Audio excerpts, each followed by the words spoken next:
जब माँ बाप अपने बच्चे की तरक्की देखते हैं या लोग उन्हें बताते हैं कि आपके बच्चे का भविष्य बहुत उज्जवल है, तो उन्हें जो खुशी होती है, वही खुशी एक गायक, गीतकार या संगीतकार को तब होती है जब वो किसी कालजयी गाने की रचना कर देता है या लोग ये बताते हैं कि आपका ये गाना सदियों तक अमर रहेगा। मगर क्या आप यकीन करेंगे कि एक गीतकार को ये भरोसा था कि ये गाना दर्शकों को बहुत पसंद आएगा। संगीतकार ने भी कह दिया था कि इस गाने को सुनकर कई पीढ़ियां झूमेंगी। सिंगर को लग रहा था कि धुन और बोल तो अच्छे हैं, गाने में मजा आ जाएगा। मगर इसे बनाने वाले गीतकार का मूड खराब हो गया था। उसे लगा कि जब इस गाने के साथ मेरा नाम जुड़ जाएगा, जब मेरे बच्चों को ये पता चलेगा कि उनके डैडी ऐसा गाना भी लिखते हैं, तो मैं उनसे नज़रें कैसे मिला पाऊँगा? अपनी जान-पहचान वालों का सामना कैसे करूँगा? दुनिया वालों को कब तक जवाब देना पड़ेगा कि मैंने ये गाना संगीतकार के कहने पर या फ़िल्म की डिमांड पर लिखा था? ये सोच-सोच कर उनका सिर दर्द करने लगा और वो स्टूडियो से निकल गए। वो भी सिंगर से ये कहते हुए कि बेटी, मैंने बहुत गंदा गाना लिख दिया। मेरी बेटियां बड़ी होकर ये गाना गाएंगी तो मेरे बारे में क्या सोचेंगी। वो शर्मिंदा होकर स्टूडियो से चले गए। ये गाना वाकई बहुत बड़ा हिट हुआ। इस गाने की बदौलत दर्शक उस मूवी को देखने के लिए टिकट खिड़की पर टूट पड़े और इस मूवी को इतनी बड़ी हिट बना दिया कि उस वक्त के सुपरस्टार्स और तमाम स्टार्स इसके आसपास भी नहीं पहुंच पाए। इतना ही नहीं, इस गाने पर आज तक रीमिक्स बन रहे हैं और कई फिल्मों में ये गाना इस्तेमाल भी हुआ है। पिया तू अब तो आजा। कई विदेशी गायकों ने भी इस गाने को अपने तरीके से यूज किया। पर आपको ये जानकर हैरानी होगी कि इतने सुपरहिट गाने को उस वक्त सरकार ने बैन कर दिया था। एक और इंटरेस्टिंग फैक्ट कि ये फिल्म 8 साल बाद विदेश में रिलीज हुई और दोबारा रिलीज होने के साथ एक बार फिर इसने निर्माता के घर को नोटों से भर दिया। दोस्तों, ये वीडियो इस बेमिसाल गाने के बनने की कहानी, इस फिल्म की कामयाबी और गीतकार के दर्द के साथ सिंगर और संगीतकार के इमोशंस पर पेश कर रहा हूँ। आपसे गुजारिश है कि इसे पूरा देखिए और अगर आप चैनल पर नए हों तो प्लीज़ सब्सक्राइब कर लीजिए और बेल आइकन भी दबा दीजिए। मशहूर निर्माता निर्देशक नासिर हुसैन साहब ने ज़्यादातर फिल्में खोया और पाया के फॉर्मूले पर बनाई। मतलब उनकी ज़्यादातर फिल्मों में हीरो बचपन में अपने परिवार से बिछड़ जाते थे और जवानी में पूरी फैमिली मिल जाती थी।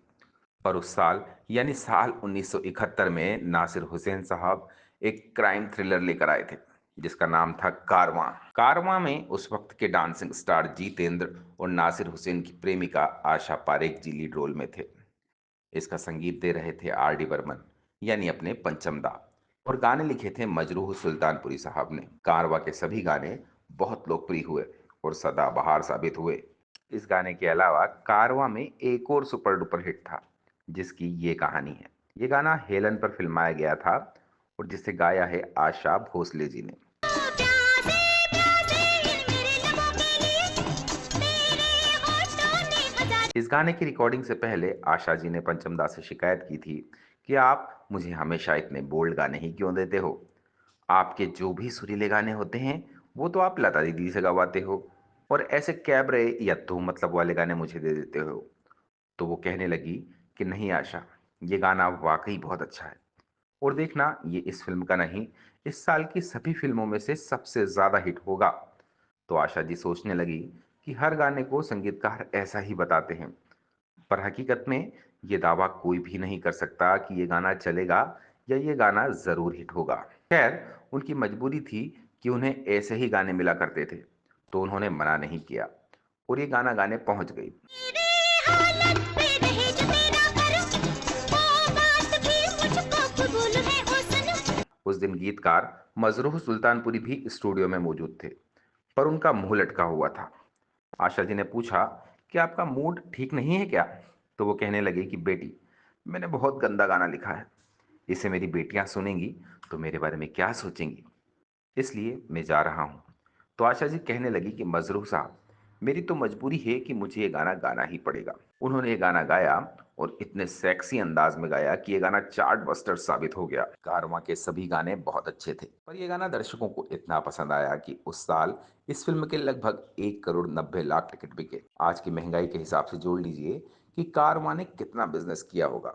पर आपकी सुविधा के हिसाब से ये गणित जरूर बता देता हूँ कि कारवां का ओवरऑल कलेक्शन बॉलीवुड की कल्ट फिल्म शोले से भी ज्यादा माना जाता है। दरअसल शोले के दुनिया भर में 25 करोड़ टिकट बिके थे कि कारवां के टिकटों का आंकड़ा 31 करोड़ तक पहुंच गया था।